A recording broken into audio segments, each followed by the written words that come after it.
नमस्कार, मैं डॉक्टर अजीत भारती आज फिर आपके लिए हिंदी विषय के अंतर्गत भक्ति काल की सामाजिक परिस्थितियां लेकर आया हूं।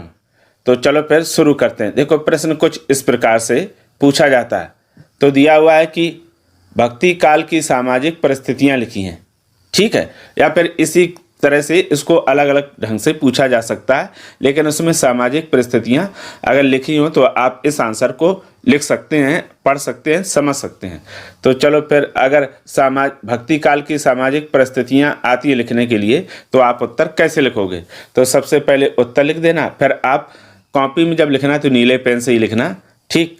भक्ति काल की सामाजिक परिस्थिति ईसा के 14वीं-15वीं शताब्दी में हिंदू मुसलमानों में जीवन के प्रत्येक क्षेत्र में आदान प्रदान होने लगे थे, ठीक। यानी 14वीं और 15वीं शताब्दी के आसपास हिंदू और मुसलमानों की जीवन के प्रत्येक क्षेत्र में, देखो ये कहा प्रत्येक, यानी सभी में आर्थिक सामाजिक क्या होने लगे? आदान प्रदान होने लगे। हिंदुओं में जात पात और शादी विवाह के बंधन एक हो गए थे। एक ही परिवार के कुछ व्यक्ति हिंदू बने रहते थे और कुछ मुसलमान हो जाते, ठीक। देखो क्या कहा, एक ही परिवार के कुछ लोग हिंदू समुदाय को यानी स्वीकार करके रहते थे और कुछ ऐसे थे जो मुसलमान बन जाते थे।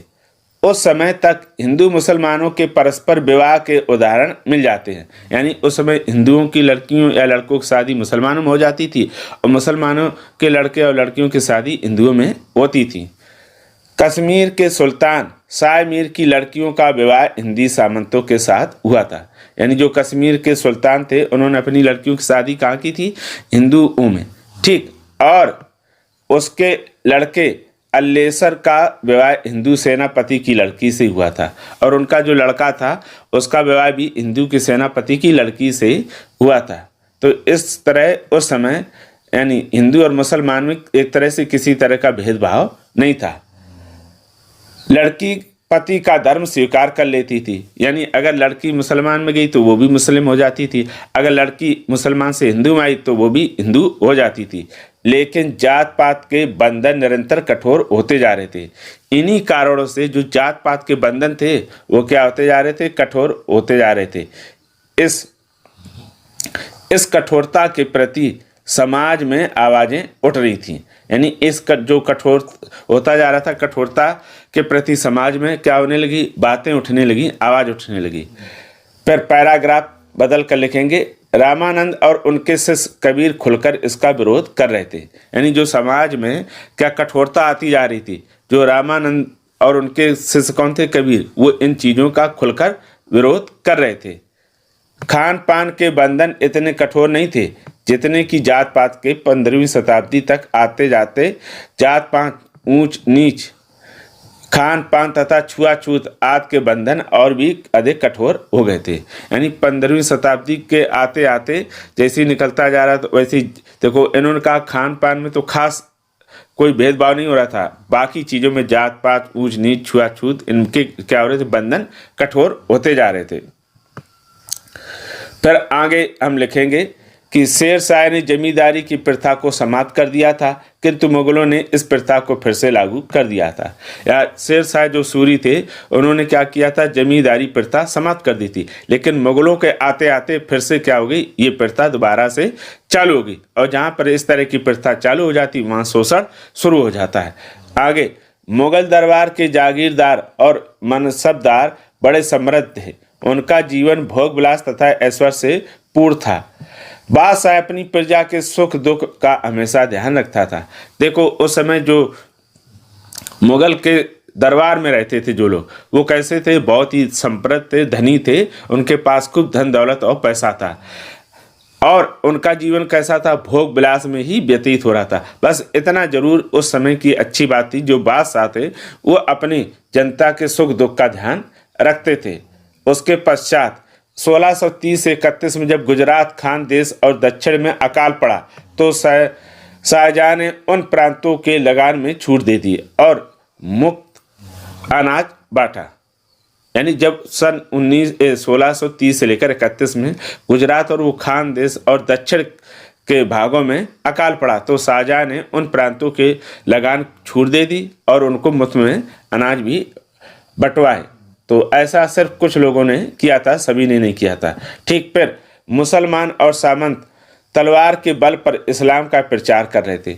जो मुस्लिम समुदाय, मुस्लिम से जुड़े लोग थे और सामंत थे, वो क्या तलवार के बल पर इस्लाम धर्म का प्रचार प्रसार कर रहे थे। लेकिन इन धर्मांध बादशाहों के बीच कुछ उदार चरित शासक भी थे। यानी इन धर्मांध के बीच में कुछ ऐसे भी बादशाह हुए जो कैसे थे, दयालु भी थे। इस काल के पूर्व तक विधर्मियों को हिंदू बना लेने का प्रमाण भी मिलते हैं। यानी ऐसे इस काल में जो विधर्मी थे उन्होंने क्या किया, हिंदू बना लेने के प्रमाण भी मिलते हैं। गोरी के कैदियों का शुद्धिकरण किया गया था। यानी जो गोरी के चुंगल में थे और वहाँ से आज़ाद हुए तो उनका फिर शुद्धिकरण किया गया था। चीन से आने वाले अल्लीही लोगों को आसाम में बसाकर उनका आर्यीकरण किया गया था। कहीं कहीं हिंदू मुसलमान कन्याओं को विवाह लेते थे और अपना धर्म बनाए रखते थे।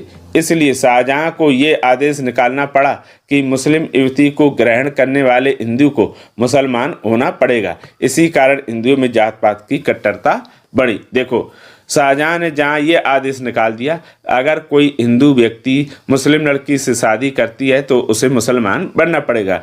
चूँकि पहले बताया कि जब कोई अगर हिंदू लड़की मुसलमान लड़के के साथ शादी करती तो वो भी मुसलमान हो जाती, अगर कोई मुसलमान लड़की हिंदू लड़के से शादी करती थी तो वो हिंदू हो जाती थी। तो इससे क्या रहती थी, समानता, बैलेंस बना रहता था। लेकिन शाहजहां ने एक फरमान निकाल दिया कि अगर किसी हिंदू लड़के को शादी मुस्लिम लड़की से करनी है तो क्या उसको मुस्लिम बनना पड़ेगा, और अगर कोई मुस्लिम लड़का हिंदू लड़की से शादी करती तो भी मुस्लिम बनना पड़ेगा।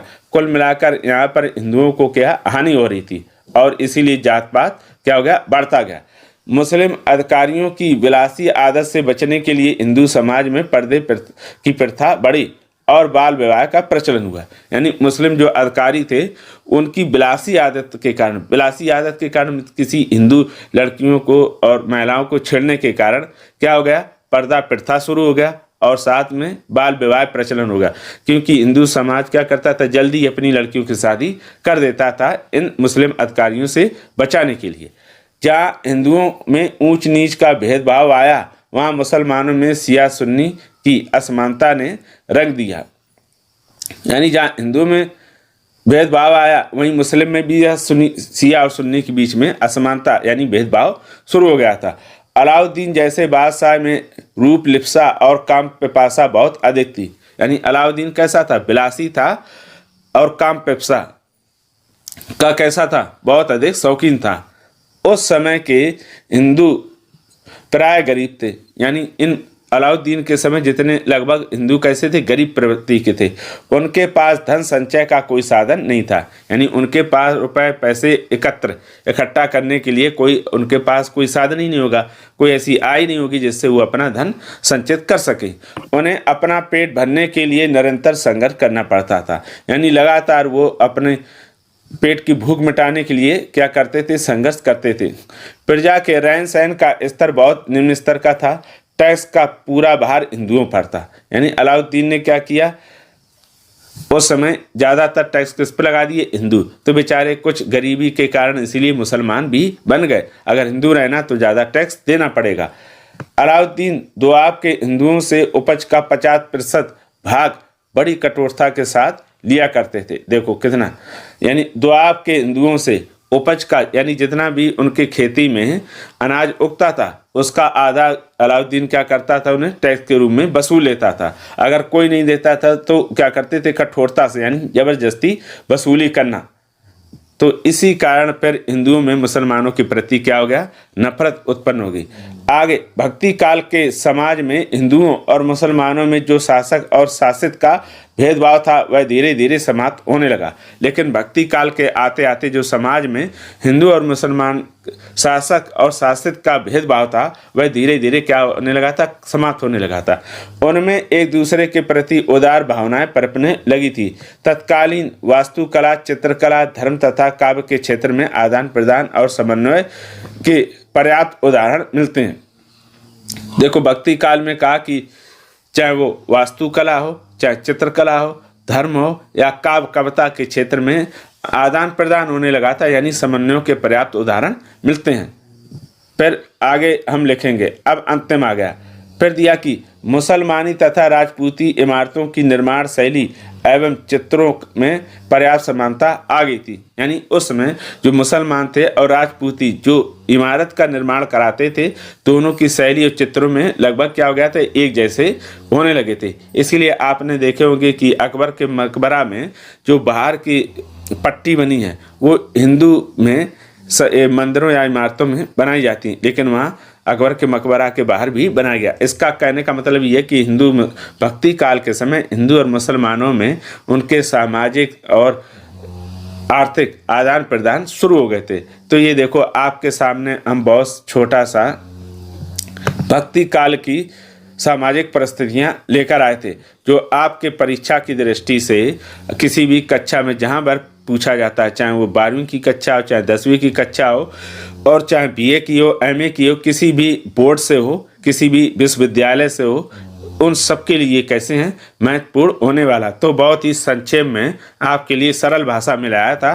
तो अब हम इसके आगे अगले भाग में हम भक्ति काल की जो राजनीतिक परिस्थितियां उसको लेकर आएंगे।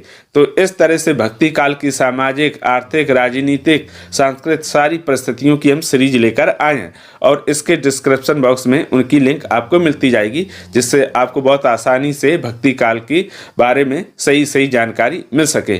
तो फिर आज के लिए इतना ही। अब हम फिर मिलेंगे किसी नए विषय के साथ, तब तक के लिए धन्यवाद।